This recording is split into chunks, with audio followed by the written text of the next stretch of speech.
Hai YouTubers, ada begitu banyak hal unik di dunia ini. Tidak hanya tentang alam, tapi juga makhluk hidup di dalamnya.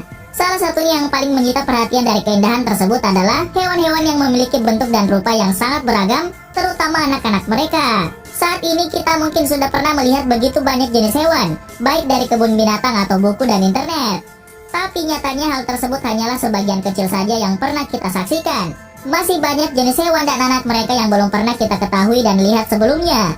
Hal ini dikarenakan keberadaan dari hewan-hewan tersebut yang langka atau bahkan telah punah. Berikut daftar bayi hewan paling aneh di kerajaan hewan. Aardvark cubs. Makhluk aneh ini disebut aardvark. Hewan ini terlihat seperti babi bagi sebagian orang. Di Afrika mereka juga dikenal sebagai enbir, terenggiling, babi hutan atau babi bumi. Aardvark adalah mamalia nokturnal berukuran sedang. Itu berarti ia menghabiskan sebagian besar waktunya berburu di malam hari.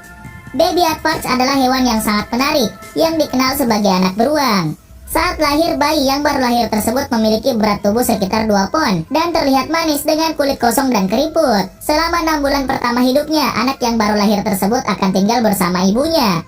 Setelah lebih dari 6 bulan, bayi itu siap untuk bergabung dengan ibunya dalam perjalanan mencari makan malam. Berusia 3 bulan, si kecil ini bisa mulai memakan rayap. Di tahun pertama hidupnya, ia akan menumbuhkan bulu berwarna coklat dan perlahan-lahan mulai menyerupai ibunya. Warna bulunya mungkin bervariasi tergantung pada tempat tinggalnya, dan warna bulunya bervariasi mulai dari kekuningan hingga keabu-abuan.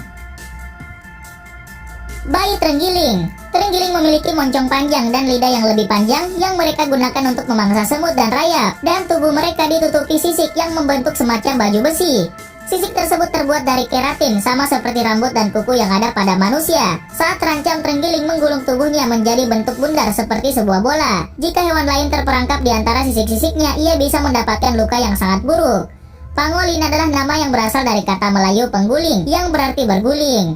Sisik pangolin berbentuk 15% dari beratnya, dan hewan-hewan ini memiliki banyak warna berbeda. Mereka bisa menjadi warna berpasir terang, coklat tua, zaitun coklat, zaitun pucat, atau coklat kekuningan. Bayi kambing Damaskus. Kambing Damaskus juga dikenal sebagai Aleppo, adalah jenis kambing. Dan hewan ini berasal dari negara-negara Timur Tengah seperti Suriah dan diimpor oleh Inggris ke Siprus, di mana kualitasnya ditingkatkan dengan pembibitan. Hewan ini adalah produsen dari susu dan daging yang baik, dan oleh karena itu hewan ini telah diberi prioritas tinggi oleh Organisasi Pangan dan Pertanian atau FAO. Bayi flamingo. Flamingo adalah spesies burung berkaki panjang yang hidup secara berkelompok. Mereka berasal dari genus Phoenicopterus dan familia Phoenicopteridae, dan burung ini ditemukan di belahan bumi barat dan timur, tetapi lebih banyak terdapat di belahan timur. Diketahui bahwa terdapat 4 spesies flamingo di Amerika dan 2 jenis flamingo di dunia lama. Salah satu jenis burung yang cantik dengan kaki jenjangnya dan identik berdiri dengan 1 kaki. Kita bisa membayangkan sosok bayi flamingo yang sedang belajar berdiri 1 kaki seperti normalnya flamingo dewasa. Hal ini membuat banyak masyarakat jadi tertarik untuk berkunjung ke National Aviary yang berlokasi di Pittsburgh, USA.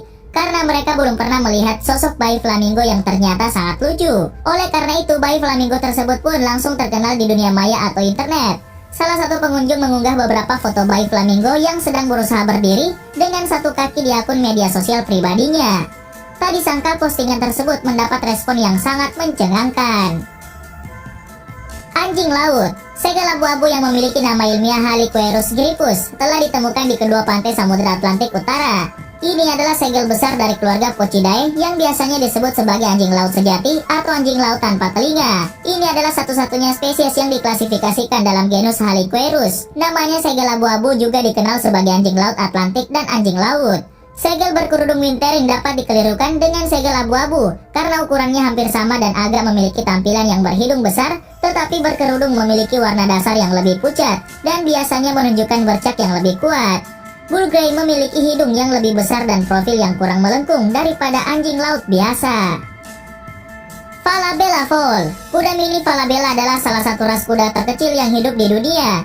Diketahui bahwa Falabella tidak dianggap sebagai kuda poni, melainkan kuda mini biasa. Leluhur kuda ini di Amerika Selatan diturunkan dari kuda yang dibawa ke belahan bumi barat oleh Spanyol Andalusia dan garis keturunan Iberia lainnya. Di bagian selatan benua Amerika, sejumlah besar kuda ini dikembangkan dalam kondisi geografis yang terisolasi, dan pada pertengahan abad ke-19, ada sejumlah hewan hibrida yang lebih kecil dalam kawasan Mapuche, Provinsi Buenos Aires Selatan di Olavaria, Argentina. Pada tahun 1868, kuda Falabella awalnya dikembangkan di Argentina dari kuda lokal berjenis Criollo. Hal tersebut dimulai dengan program pemulihan oleh seorang bernama Patrick Newtall. Ketika Newtall meninggal, kawanan dan metode pemulihan diteruskan ke menantu Newtall yang bernama Juan Falabella. Juan menambahkan jenis keturunan tambahan termasuk Welsh Pony, Pony Shetland, dan Thoroughbred kecil. Dengan kawin sedarah yang cukup, ia bisa mendapatkan ukuran kecil secara konsisten dalam kawanan kuda tersebut. Pada tahun 1962, kuda Falabella pertama diimpor ke Amerika Serikat ketika John Aleno dari Argentina menjual 12 kuda jantan Falabella ke pabrik anggur Regina di Etiwanda, California. Aleno telah membeli kuda jantan dari Julio Falabella, dan pabrik anggur menggunakannya untuk mengendarai kereta kuda kecil dalam parade untuk mempromosikan anggur mereka. Sebagian besar kuda mini Falabella di Amerika Serikat saat ini turun dari 12 kuda jantan tersebut. Bayi kuda Nil. Kuda Nil kerdil jarang ditemukan, mudah dikenali dan mamalia besar yang selalu memiliki populasi keseluruhan yang relatif kecil. Hewan-hewan ini terkait erat dengan kuda Nil yang mendiami Afrika Barat, dan kuda Nil kerdil ini membentuk kelas hewan yang terpisah. Seperti kuda Nil, mereka adalah makhluk semi-akuatik.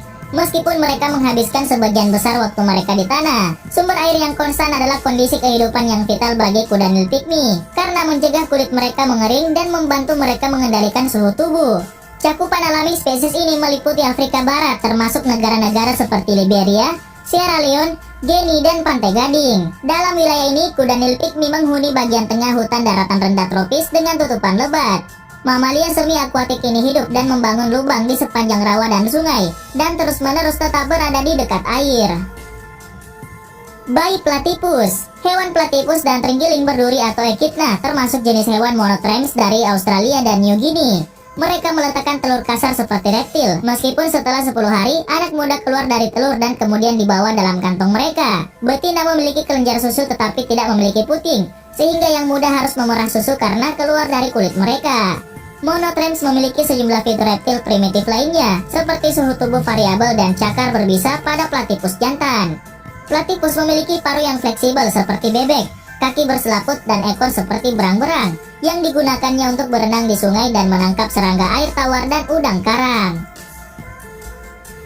Bayi panda baru lahir. Bayi panda yang lahir di kebun binatang nasional di Washington lebih dari seminggu yang lalu berwarna merah muda, memiliki berat sekitar sepertiga pon pada pemeriksaan pertamanya. Ibu makhluk mungil ini bernama Mei Xiang yang memiliki berat lebih dari 230 pon. Panda dianggap terancam punah dengan sekitar 1.600 di alam liar dan beberapa ratus lainnya di penangkaran. Tingkat kelahiran mereka yang rendah, keengganan laki-laki untuk kawin di penangkaran, dan tingkat kematian yang tinggi atau sekitar 1/4 laki-laki dan 1/5 perempuan meninggal pada tahun pertama mereka.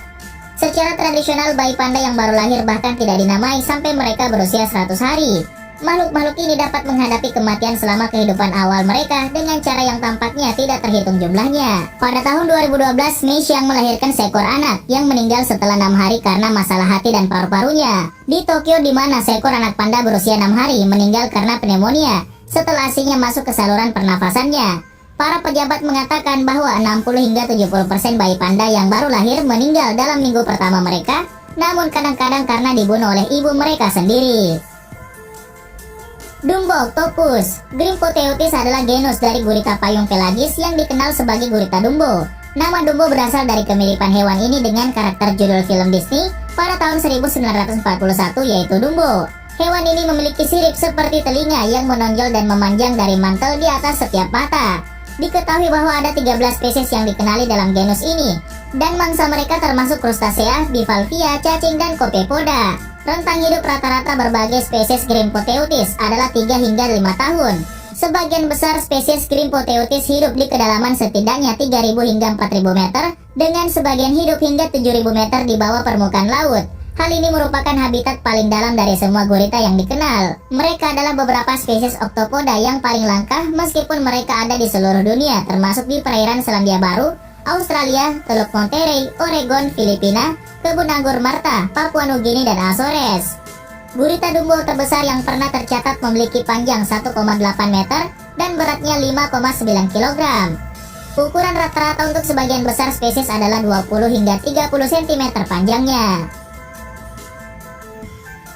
Bayi ikan pari. Ikan pari adalah ikan bertulang rawan yang berasal dari keluarga Ragidae dan lebih dari 150 spesies telah dideskripsikan dalam 17 genera. Ikan pari jenis softnose sebelumnya diperlakukan sebagai subfamili Ragidae atau Arincobatinae dan Gurgeselinae. Ikan pari bertelur di dalam pelindung keras yang biasa disebut dompet putri duyung. Embrio berkembang di dalam perut tersebut dan mereka berada di tempat tersebut selama 3 hingga 5 bulan sebelum menetas. Mereka adalah ikan bertulang rawan dan sangat terkait erat dengan ikan hiu. Bayi axolotl. Larva axolotl sangat kuat. Larva adalah istilah yang digunakan untuk menggambarkan axolotl, yaitu kadal air baru atau salamander yang belum mengembangkan keempat kakinya. Beberapa larva pada hewan tersebut akan memiliki masalah genetik yang tidak terlihat. Beberapa larva akan menyerang pada tekanan dan yang lainnya akan bertahan hidup. Bayi axolotl hanya akan makan makanan hidup sampai setidaknya sekitar 2 cm. Pilihan makanan langsung untuk tukik baru adalah microworms, baby brain shrimp atau BBS dan Daphnia. Terkadang mereka tidak menerima satu jenis makanan dengan baik, jadi selalu ada variasi makanan. BBS dan Daphnia adalah pilihan makanan terbaik dalam memberi makan hewan kecil tersebut. Bayi hummingbird. Bayi kolibri yang baru lahir terlihat seperti burung yang kita temukan di toko hewan peliharaan. Beberapa tips dan informasi dapat membantu kita memahami burung cantik tersebut. Ketika mereka dilahirkan, bayi tersebut terlihat hitam dan tidak memiliki rambut atau bulu. Anak kolibri yang baru lahir memiliki ukuran yang kira-kira sama dengan uang 1 sen. Mereka dapat terbang pada usia 3 minggu dan menjadi dewasa dalam waktu kurang dari 1 bulan. Makanan anak burung kolibri mencangkup lebih dari nektar dari bunga-bunga. Sementara nektar dibutuhkan 7 kali per jam untuk memasuk gula atau sebagai energi. Mereka memakan laba-laba dan serangga untuk vitamin, mineral, dan protein.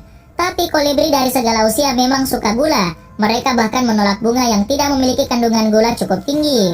Diketahui bahwa mereka menginginkan bunga termanis yang bisa mereka temukan, dan hewan ini mampu mendeteksi kandungan gula dalam nektar.